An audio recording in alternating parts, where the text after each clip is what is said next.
مادر. تو را نوری بصر گویم، تو را صبح سحر گویم.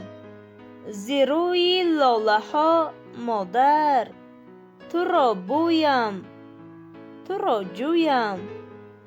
به دو چشم نظربندم، به دو ابروی پیوندم. نگه سازی نگه سازم، نظرها می دهد فندم. به آن دستان لرزانت، به آن چشمان حیرانت فدا گردم ایا مادر، به آن حال پریشانت.